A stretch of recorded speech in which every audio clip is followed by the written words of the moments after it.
Before the first shrine was built, before the first prayer was spoken into cupped hands, the foxes were already there, watching from the edges of firelight, sitting just beyond the boundary of what could be clearly seen.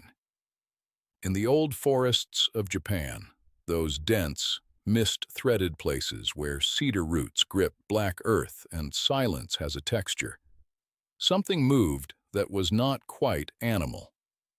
The farmers who worked those lands knew better than to meet its gaze, not because it was simply dangerous, because it was something else entirely, something that remembered the world before humans gave it a name.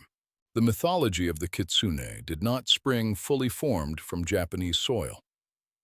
Like so much of the spiritual architecture of the island nation, the fox spirit traveled westward across the Sea of Japan from ancient China, where the fox, the Huli Jing, already carried centuries of mystical weight.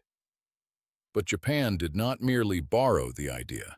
It transformed it, deepened it, layered it with Shinto sensibility, and a uniquely Japanese understanding of the boundary between the natural and the divine.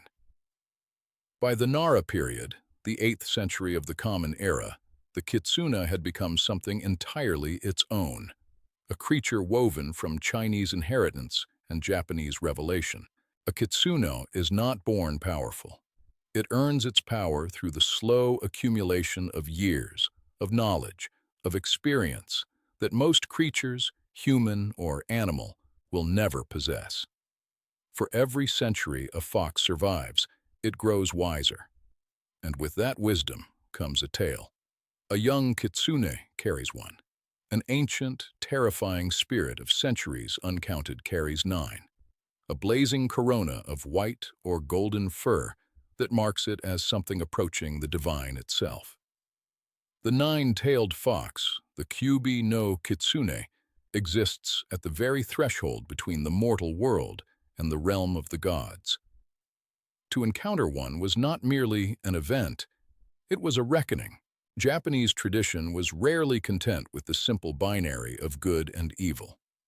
The kitsune embodies this complexity with singular clarity. The ancient texts speak of 2 kinds: the zenko, the good fox, celestial servants of the rice deity Inari, bringers of harvest, protectors of the faithful, divine messengers wearing white fur like a priest's robes, and then the yako, or field fox, mischievous, dangerous, driven by hunger and spite, capable of madness and ruin. Both were kitsune. Both carried fox blood, fox cunning.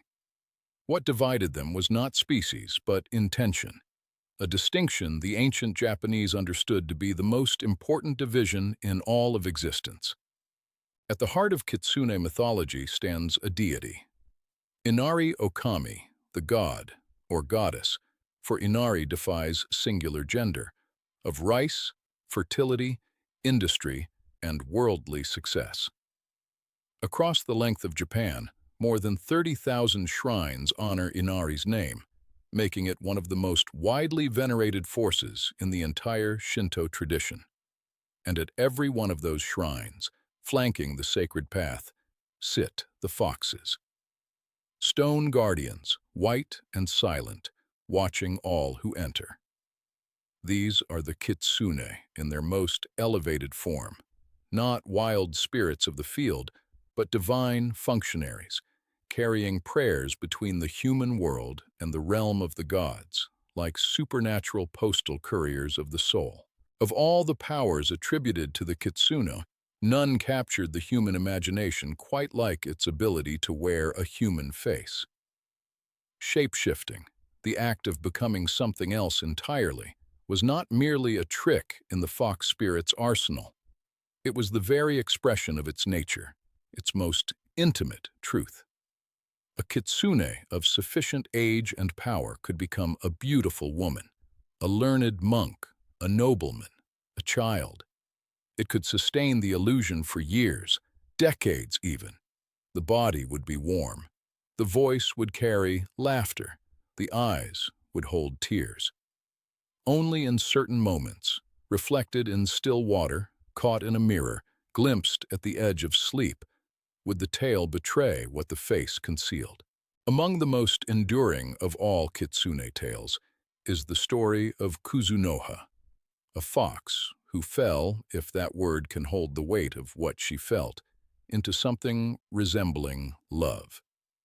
She had saved a man named Abe no Yasuna near the Inari shrine at Shinoda, drawing him from the hands of those who meant him harm.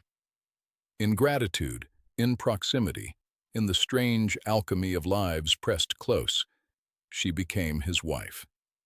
She wore her human form faithfully for years and bore him a son of extraordinary gifts, a child who would grow to be Abe no Seimei, the most celebrated onmyoji in all of Japanese history.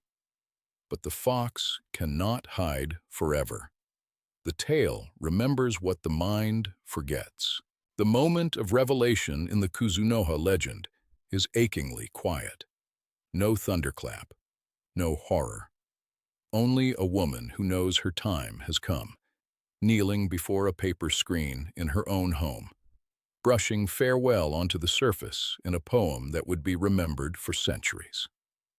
If you love me, come to Shinoda Forest in Izumi. There, beneath the cedars, you will find me. She did not vanish in rage or fear. She walked to the forest she had always carried inside her, and she became, again, what she had always been. Her son, they say, found fox tracks in the morning earth, and he was old enough to understand. What Kuzunoha left behind was no ordinary child.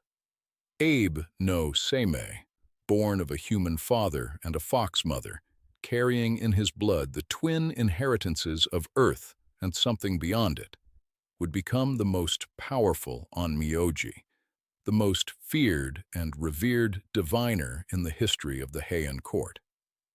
They said he could see demons where other men saw only air, that he heard the voices of foxes and understood them as clearly as spoken language, that the Shikigami spirits he commanded were unnaturally obedient.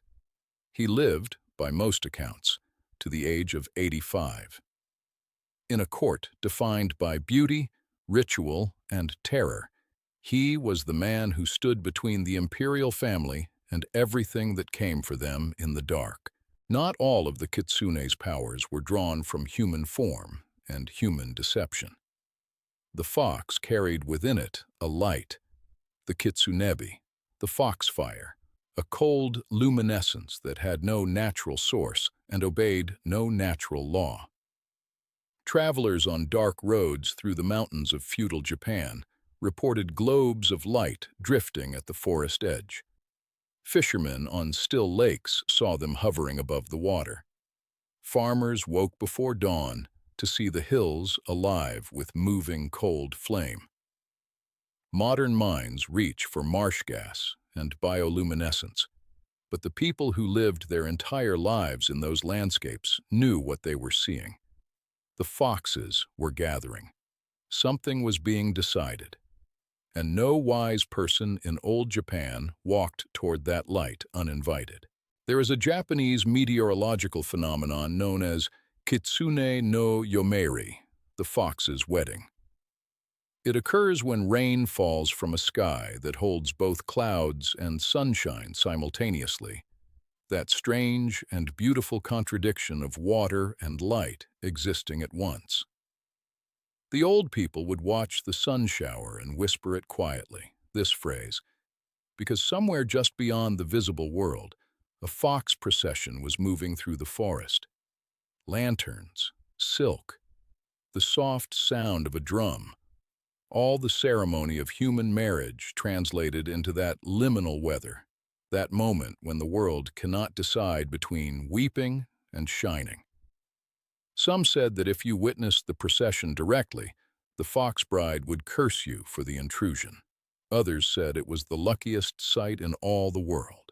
Within the lore of the Kitsune exists an object of supreme significance, the Hoshi no Tama, the star ball, a glowing jewel that a kitsune keeps close and guards with ferocity that seems disproportionate, even for a creature of such fierce intelligence. The star ball is not an ornament. It is the vessel of the fox's power, the crystallized essence of its supernatural nature made tangible.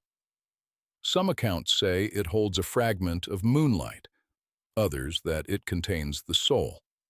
What is consistent across the traditions is this: if a human being manages to seize the star ball, the kitsune will do anything, absolutely anything, to recover it.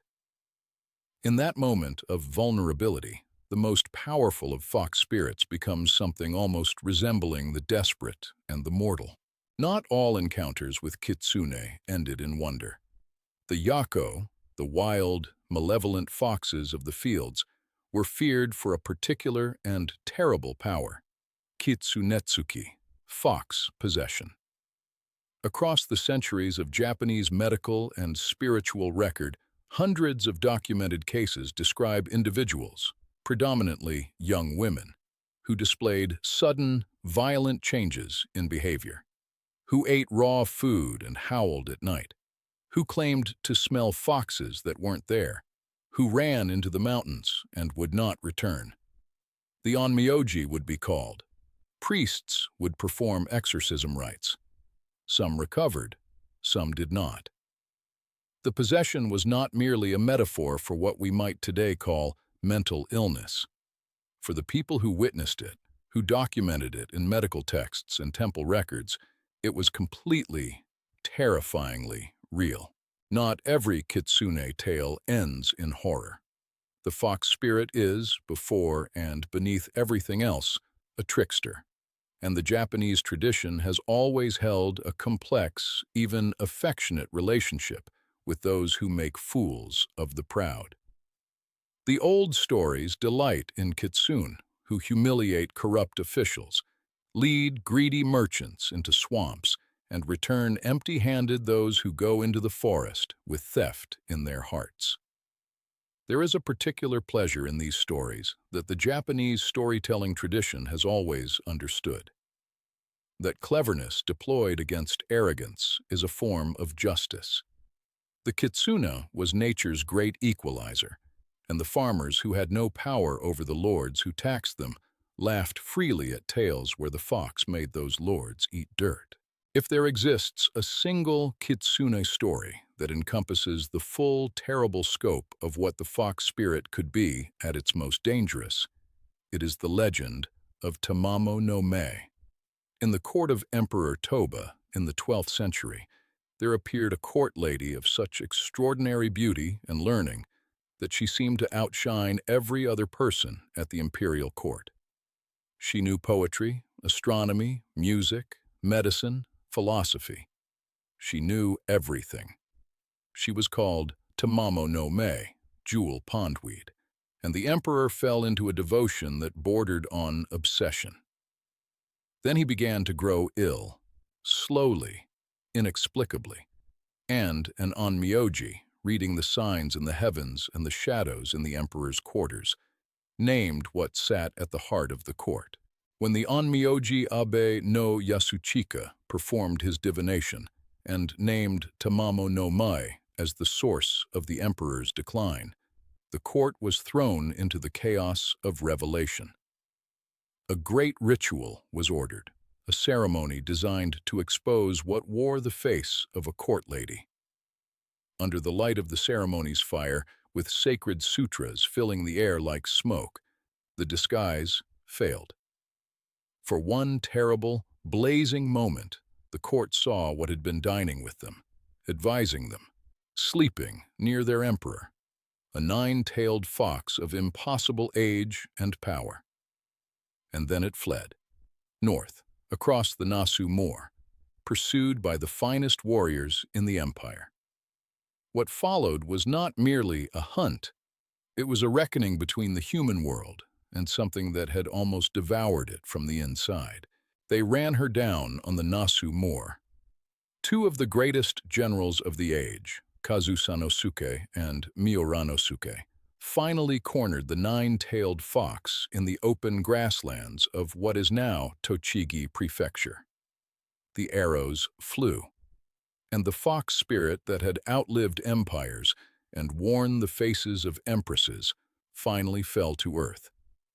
But death, for a kitsune of such magnitude, is not quite what it is for other things. The spirit entered the stone where she fell, a stone that radiated lethal heat that killed every living thing that touched or came near it, that the local people called the Sessho-seki, the killing stone.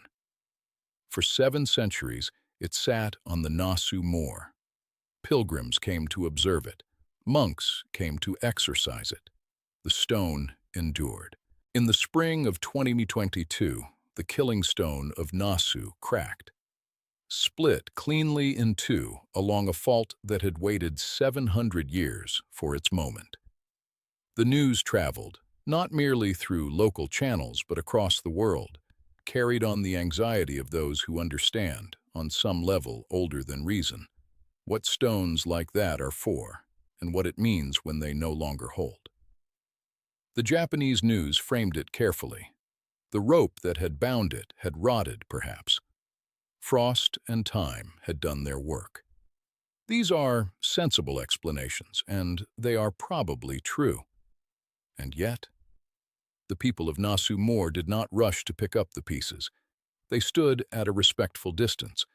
They understood that a thing contained is not a thing destroyed, and that some doors, once opened, do not simply close again. The kitsune did not remain confined to ancient texts and rural superstition. It grew with Japan itself, threading through every era of the culture's expression. In the No theater, fox spirits appear in plays of haunting lyric beauty. Kurama Tengu, Kokaji, and the devastating Nonomiya all carry the fox's spiritual weight. The kabuki stage made the white fox dramatic and visually arresting, giving generations of audiences the image that became iconic. Woodblock prints by masters like Hiroshige and Kuniyoshi depicted fox processions and transformations with technical and emotional artistry that honored rather than diminished the mythology. The kitsune was never merely a superstition to be outgrown. It was a living artistic tradition, an aesthetic inheritance, a way of saying something true about the world that could only be said through the image of the fox. The kitsune endures because it knows something that every human civilization has eventually had to confront. That the boundary between the world we can see and the world we cannot is thin, and it moves. That wisdom and danger are not always separable. That love can exist even in the space between fundamentally different kinds of being. That transformation is not deception. It is survival. The fox has watched from the forest edge through every dynasty, every invasion, every earthquake and fire and flood that Japan has endured. It was there before the first shrine, before the first emperor, before the first written word in any language. It will be there after the last lamp goes out, watching, waiting, knowing that the deep world does not end simply because the humans living above it have grown too comfortable to remember it is there.